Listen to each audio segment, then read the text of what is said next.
नमस्कार, स्वागत है आपका इंडिया न्यूज 28 में। आइए बात करते हैं झारखंड की कुछ खास खबरों की। धनबाद के निरसा प्रखंड में एक नए सहकारी समिति परियोजना प्रभावित नव प्रवर्तक श्रमिक एवं निर्माण सहयोग समिति का गठन किया गया। सहायक निबंधक सहयोग समिति धनबाद के डब्लू कुमार साव ने नवगठित समिति के पदाधिकारियों को गोपनीयता की शपथ दिलाई। मौके पर जिप सदस्य संजय सिंह पिंटू मौजूद रहे। 45 समिति सदस्यों ने सर्वसम्मति से पोल्टू राय को संयोजक, बिंदु बाउरी को अध्यक्ष, रिंकू बाउरी को उपाध्यक्ष, दिनेश बाउरी को सचिव, यशोदा बाउरी को सहसचिव, लक्ष्मण पाल को प्रबंधक एवं अनूप साव को कोषाध्यक्ष के रूप में चयन किया। डब्लू कुमार साव ने कहा कि इस समिति के माध्यम से स्थानीय बेरोजगार युवकों को नियोजन दिलवाने एवं स्वरोजगार से जोड़ने का काम समिति के द्वारा किया जाएगा। ठेका मजदूर के रूप में कार्यरत मजदूरों को प्रशिक्षण देकर अर्धकुशल एवं कुशल मजदूर बनाया जाएगा। साथ ही महिलाओं को उनके हुनर पापड़ बनाने, अचार बनाने इत्यादि को प्रोत्साहित कर उसे व्यावसायिक रूप से प्रशिक्षित करना है। जिप सदस्य संजय सिंह पिंटू ने कहा कि लोगों को रोजगार से जोड़ना एक बहुत बड़ा राजनीतिक मुद्दा है।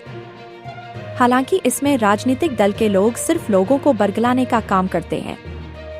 मैंने स्थानीय लोगों के साथ मिलकर इसे एक चैलेंज के रूप में लिया है तथा सहकारी समिति का गठन कर जरूरत के अनुसार सरकारी एवं निजी प्रतिष्ठानों में मजदूरों की आपूर्ति की व्यवस्था बनाने का प्रयास किया गया है। इससे पुरुषों के साथ साथ महिलाओं को भी काफी सुविधा मिलेगी। प्रखंड सहकारिता पदाधिकारी कार्तिक उरांव ने भी अपनी बातें रखीं और सहकारी समिति के उद्देश्यों को पूरा करने में सहयोग करने का आश्वासन दिया। इस अवसर पर समिति के पदाधिकारियों और सदस्यों ने एकजुट होकर अपने कार्यों को सफलतापूर्वक पूरा करने का संकल्प लिया। धनबाद जिला ब्यूरो पप्पू केवट की रिपोर्ट।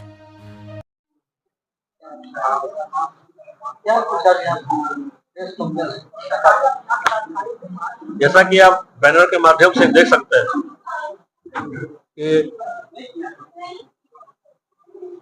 हमारे निरसा क्षेत्र में पुराने और नए कई औद्योगिक संस्था काम कर रहे हैं और उससे प्रभावित क्षेत्र में रोजगार एक मूल समस्या है, जिससे इंडस्ट्री भी प्रभावित हो रही है और यहाँ के लोग भी प्रभावित हो रहे हैं।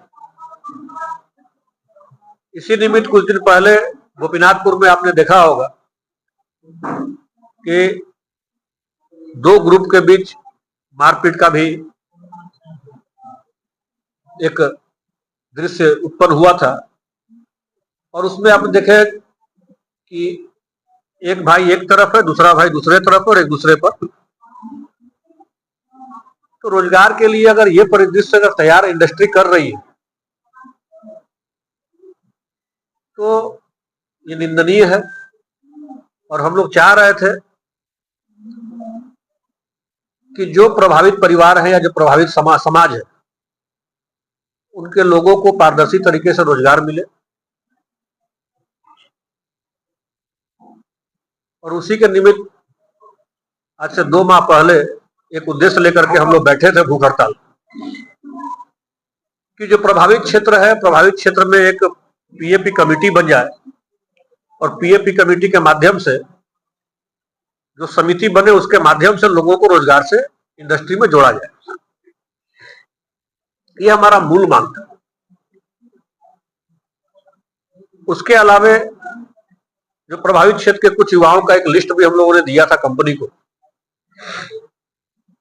कि इनको प्राथमिकता के तौर पर रोजगार उपलब्ध कराए। ये प्रभावित क्षेत्र के लोग हैं और सीधे प्रभावित हैं आपके ब्लास्टिंग से, आपके पोल्यूशन से। जिस सड़क मार्ग का उपयोग कर रहे हैं उस सड़क मार्ग उनके घर के बगल से होके जाता है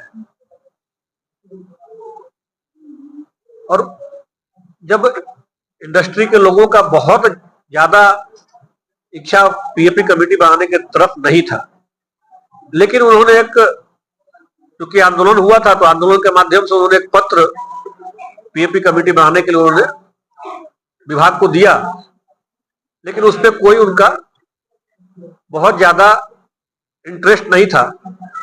तो हम लोगों ने यहाँ के लोगों के अधिकार के लिए और सिर्फ एक गोपीनाथपुर ही नहीं, आप देखेंगे चाहे वो एमपीएल हो, ईसीएल हो, जीसीपीएल हो, अंकुर बायोकेमिकल हो, ये जितनी इंडस्ट्रीज यहाँ काम कर रही है, न तो इनका सीएसआर का उपयोग हो पा रहा है। हमारे जितने भी पदाधिकारीगण हैं जो नवनिर्वाचित होकर इस समिति में आए हुए हैं, और साथ ही जो पत्रकार बंधु लोग हैं और जो भी यहाँ पर सदस्य उपस्थित हैं, महिला एवं पुरुष, सभी का हम हार्दिक अभिनंदन एवं स्वागत करते हैं सहकारिता विभाग की ओर से। इस समिति का निबंधन 3 जून 2025 को सहायक निबंधक सहयोग समितियां धनबाद अंचल धनबाद के कार्यालय से हुआ है। इस समिति का नाम है परियोजना प्रभावित नवप्रवर्तक श्रमिक एवं निर्माण सहयोग समिति लिमिटेड निरसा प्रखंड। यह समिति जो है वो एक लेबर कोऑपरेटिव के रूप में रजिस्टर्ड हुई है, जिसका मुख्य उद्देश्य है यहाँ के ग्रामीण लोगों को स्वरोजगार से जोड़ना, उनको रोजगार से जोड़ना और उनकी आय में वृद्धि करना। यह समिति जो है वो झारखंड कोऑपरेटिव सोसाइटी एक्ट 1935 यथा संशोधित अधिनियम 2015 के तहत रजिस्टर्ड हुई है। ये सोसाइटी जो है वो कई प्रकार के कार्य करेगी। मैं कुछ कार्य आप लोगों को बता दे रहा हूँ। यह समिति कार्य क्षेत्र के अंतर्गत सभी प्रकार के श्रमिकों को सदस्यता प्रदान करना, श्रमिकों को कृषि, गैर कृषि, निर्माण कार्य, सेवा कार्य में वर्गीकृत कर उन्हें अकुशल, अर्धकुशल, कुशल, अति कुशल श्रमिकों के रूप में श्रेणीवार सूचीबद्ध करना, सदस्यों के लिए रोजगार और आय के अन्य स्रोतों को सृजित एवं सूचित करना, सरकारी एवं गैर सरकारी निजी निर्माण कार्य, विभिन्न योजनाओं के ठेके प्राप्त करना तथा ठेके में प्राप्त निर्माण कार्य या योजनाओं के जरिए सदस्यों को उनकी कुशलता के अनुसार रोजगार मुहैया कराना। समिति क्षेत्र में चल रहे सरकारी एवं गैर सरकारी निर्माण कार्य हेतु ठेकेदारी अभिकर्ताओं एवं निजी निर्माणकर्ताओं द्वारा लिखित रूप में मांग किए जाने पर उपलब्धता के आधार पर कुशल और कुशल श्रमिकों की आपूर्ति करना। साथ ही केंद्र एवं राज्य सरकार द्वारा जो भी योजनाएं चल रही हैं, जैसे मनरेगा, अबुआ आवास योजना, प्रधानमंत्री आवास योजना, अंबेडकर आवास योजना आदि सहित सड़क एवं पुलिया निर्माण योजना, शौचालय निर्माण योजना, सरकारी विद्यालय भवन सहित अन्य सरकारी भवन निर्माण योजना आदि का ठेका लेना तथा ठेका में प्राप्त निर्माण कार्य या योजनाओं के जरिए सदस्यों को उनकी कुशलता के अनुसार रोजगार मुहैया कराना। उसके अलावा ये समिति कृषि के साथ साथ गैर कृषि कार्यों में जैसे राज मिस्त्री, प्लम्बर मिस्त्री, बिजली मिस्त्री, रंगाई पुताई मिस्त्री सभी को सदस्य